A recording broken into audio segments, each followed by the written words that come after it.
Imagine others in awe asking, how do you do it? Picture creating work you're really proud of. Mastering a craft isn't exclusive to the naturally gifted. It's within your reach as well. In this episode, uncover the 5 essential pillars to thrive with your art and become the master of any craft. Get ready to unleash your creative potential. Let's go.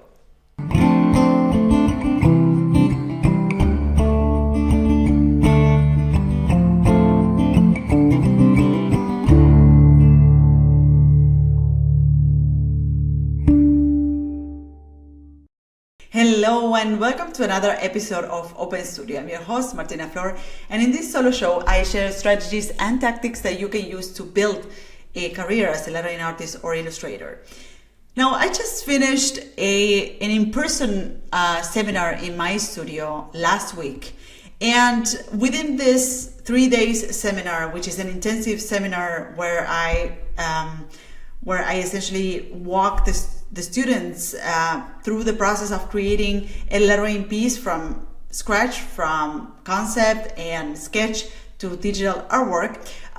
Within this experience, we hosted a business clinic where I essentially covered different aspects of running a business as a lettering artist or illustrator, right? And one of the things that stayed with me the most is one of the questions that I had to answer during that business clinic, and that is a common question among students or aspiring artists, right? Which has to do with, when is that I'm ready to charge for my work? Where is the fine line? How do I, where do I draw the line between being an amateur and a pro? How do I know that I'm ready to charge for my work, right? And, one of the definitions of being an amateur is essentially that you do something, you have a passion, and you don't charge for it. You just do it because you enjoy doing it, right? And the definition of being a pro is that you charge for your work, essentially. Everyone that works professionally at something charges for their work, right?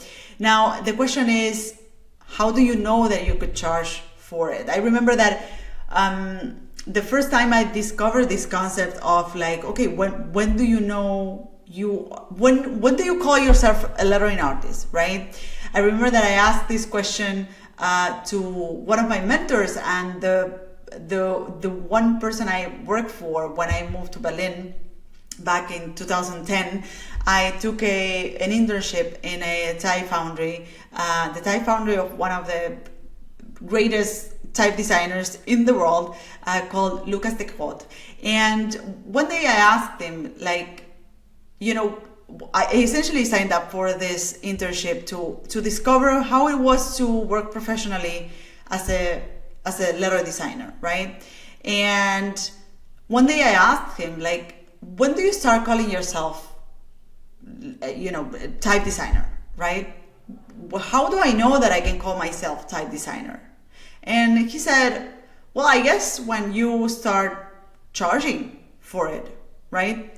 When you start getting paid for it. And it's such a simple concept, and at the same time, so it becomes so complex for some people and students I work with to understand or to trust themselves and have the confidence to charge for their work. And what I did in the business clinic is that I did the exercise of showing the very first cover that I created, the very first book cover that I created as a lettering artist, right? And I actually didn't show the cover, or I started by asking the question, behind this this box that I had on the table. So I put the cover or the book behind the box, and I asked them, behind this box, there's the very first book cover that I created. How do you think it looks like? And, everyone in the room said well, it looks amazing, probably stunning, beautiful. And then I showed the actual cover, and everyone was a little bit underwhelmed, right? Because the cover is not really great, really. Is when I look at it right now, I feel that I could do that much better, for sure. And I see a big room for improvement. And what I wanted to prove with that is that you need to start somewhere. And probably when you start, you won't be creating your greatest work ever, right? But the fact that you're starting sets the ground for big improvement, right? For me, creating that book cover was the previous step to creating my second cover, which was a lot better than that cover. And that was the stepping stone to creating my third, fourth, fifth cover. And nowadays, after creating dozens of book covers, I'm grateful for that first experience that brought me where I am today, where I am proud of the covers that I create and where I can see big progress between that one first cover and that last cover that I created for a client, right? So what I want to say with this is that charging for your work is more a decision than a fact or something that you can prove in some way, right? There's nothing written about when a lettering artist, when an illustrator is ready, is on the right level to start charging for their work. And I'm sure that at any level that you are right now, you will be able to serve someone and help someone with your skills. Now, with that said, I understand that if you are an amateur, and even if you're already charging for your work, you aim to create great work, right? And that's the right mindset. You want to, your work is your superpower, is something that I say over and over here on the podcast. And the fact that you are investing yourself, investing time into improving your craft, improving the work that you create, is the right path, right? We want to make an impact. We want to leave a legacy with our work. And focusing on creating great work is a great value that you have, right? Hey, welcome to the fascinating world of hand lettering, where letters transform into captivating stories. My latest PDF, Lettering DNA, is your guide to discovering the secrets of the alphabet and empowering you to create stunning words and phrases that amaze others. Crack the code of letter forms inside this easy to understand PDF. Download it for free on martinaflor.com/letteringdna. Embark on this journey and transform words into unique stories. With Lettering DNA, you will gain a fresh perspective on letter forms that will forever change the way you see them. Again, go to martinaflor.com/letteringdna to download it for free. Now, back to the show. In the process of getting better in your craft and getting better and better results and creating better and better work, you will gain the confidence to actually take the plunge to start charging for your work. And this is why I believe that mastering a craft or focusing on mastering your craft and doing great work is a great catalyst to start charging for it. And today I want to share with you 5 keys to mastering a craft. And these are 5 keys that I've seen happening and showing up in my own journey as a lettering artist, but also in the journey of hundreds of lettering artists that are inside my community of lettering artists. And I've seen this happening, and I've seen these elements showing up in their journey or being really helpful and having a great impact in their results in the journey of all of the students that I guide and nurture inside my community. So the strategy of the element number 1 is, in order to master a craft and to get really good at what you do, is number 1, master the fundamentals. Understand the fundamentals, learn the fundamentals. And when I speak about the fundamentals, I speak about the underlying rules and principles behind the craft that you want to master, right?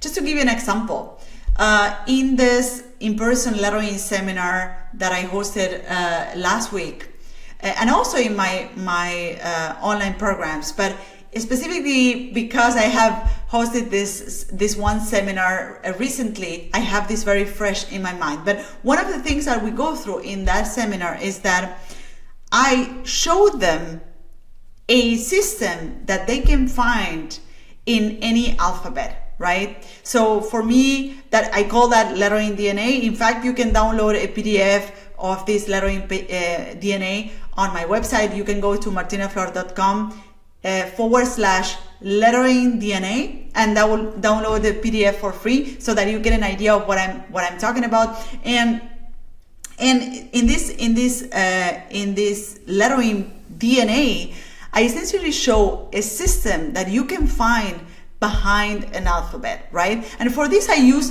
3 simple shapes, which is the rectangle, the circle, and the triangle. And I compare, I group letter forms on these 3 groups, right? I divide the letter forms in the alphabet in 3 big groups: the group of the rectangular letter forms, the group of the rounded letter forms, and the group of the triangular letter forms.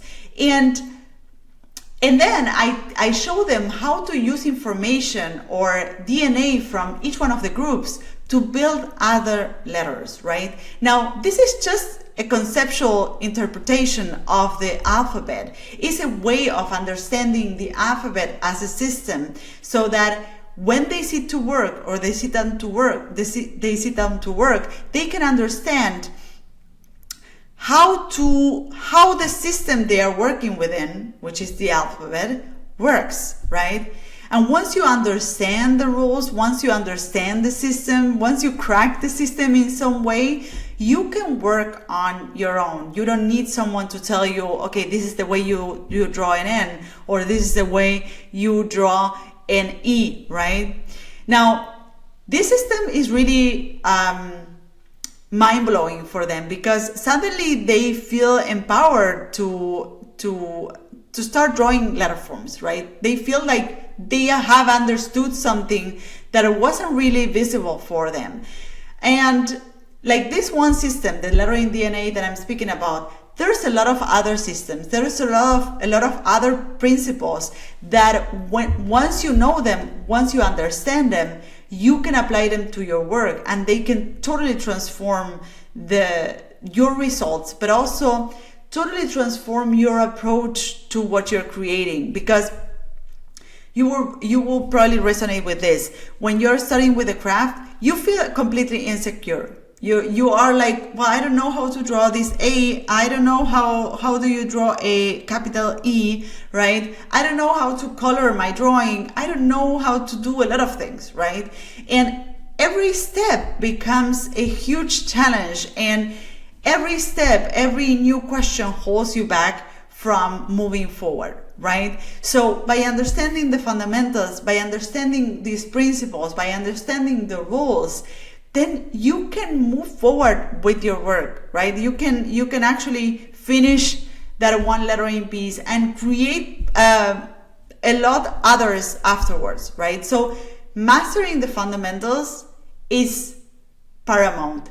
And we have heard over and over, specifically with creativity, we have heard this idea of like, well, creativity or creating something or actually drawing is a lot about leaving your creative juices flow and just sit down and grab a pencil and draw. But the reality is that when you sit down and you grab a pencil and you try to draw, you hit a wall pretty fast. And this is why learning the fundamentals is the way to unlock that process, to unlock the potential that you have to create something, right? So never underestimate the power that fundamentals and learning the ground principles of your craft has in allowing you to create your best work, right? Now, the thing number two, the element number two that I see has a great impact on the results of students, and that has had a lot of impact in my results and in my ability to build a portfolio and to produce work, is that I own a process. I have a process to create my work, and I have a process that is pretty specific. I start here. The second step is that one. Once this is approved by the client, I move on to this other step, and this is the way I deliver the final result to my clients, right? So owning a process or having a process to create your work liberates you from overthinking and trying to figure out the wheel or to reinvent the wheel every time, right? And I always say that once you have a process, once you know where to begin, once you know where you're heading, what is the end result that you're looking for, the magic happens in between. The fact that the process is in a way fixed or is predictable makes the result unpredictable or makes the result surprising, right? So have a process, and this is one of the things that empower my students the most when they learn the process that I propose to them and that I have used throughout the years to create my work. Once they learn that process, they never stop creating work, because they don't have to question over and over, okay, where do I start? And how do I begin? How do I continue? They know what are the steps that they need to follow, and this enables them to create more work. Now, the point number three, or the element number three, is to finish every project. Something that separates amateurs from pros is that pros have deadlines, pros have a client looking or waiting for that result. Pros need to deliver. And if you as an amateur start having that mindset, that attitude towards your work, in which you set yourself up to finish every piece that you start, you will be well ahead in your way of charging for your work, right? Now, I have a scheme to finish every project. I have a 3 steps process to finish every project that I shared with you in episode number 108 of this season, of season number 4. And the episode is called Expert Tips for Building a Portfolio. And in this episode, I share with you my briefing, deadline, publish scheme, which is a 3 steps framework to finish every work or every piece of work that you start, right? So briefing stands for have a set of parameters, have a certain goal with that specific lettering piece or illustration that you're creating. Step number 2, have a deadline. You know, you need to know when you are gonna be finished with that work, and then publish. Show it, share it on your social media, share it on your portfolio, share it on a blog, right? But these 3 steps prepare you for delivering as a professional, because what separates the amateurs from the pros is that the professionals deliver often, right? And if you follow this 3 steps process of briefing, deadline, publish, you will always make sure that you deliver. And if you want to go deeper into that topic, go check out episode number 108 of the season 4, where I share, where I go deeper into this framework. So, element number 4, step number 4, or point number 4, find feedback and accountability. No one makes it on its own. And I always say that it's very hard to make progress in isolation, right? And that is what I see happening with many artists and creatives. We love being in the zone. We love sitting in front of our computer or at our desk and just do the work, move our anchor points, draw on our iPad. We love being in that area. This is our happy place. This is where we want to live most of our lives. Now, you need to get out of this space and seek for feedback in order to achieve progress, to make progress in your work. Figuring it out on your own may be possible for some people, but it's gonna take a lot longer. There's a proverb, an African proverb that says that if you want to go fast, go alone. If you want to go far, go together, right? And this applies to your craft as well. Seek for feedback. Find people that will be willing to give you feedback on your work, that will be willing to point out at the things that you could improve, as well as the things that you're doing right. And having someone looking over your work, having someone waiting for you to deliver a certain piece of work will also keep you accountable. Again, this is for pros. This is the image of a client. When there's a client assignment, when there's a client waiting for your work, you will deliver that piece of work. And you will also incorporate their feedback, and that will keep you accountable on finishing that project, right? So find feedback and accountability for yourself. Find other people that are on the same journey so that people that you can rely on, people that are there to help you, to give you feedback on your work and to keep you accountable on your progress, right? Step number 5, or element number 5 that I see happening in many artists, many students that have gone from amateur to pro or have mastered the craft, is that they commit, right? And this is perhaps the most important element. You can master the fundamentals. You can learn all the fundamentals, know all the rules. You can have a process.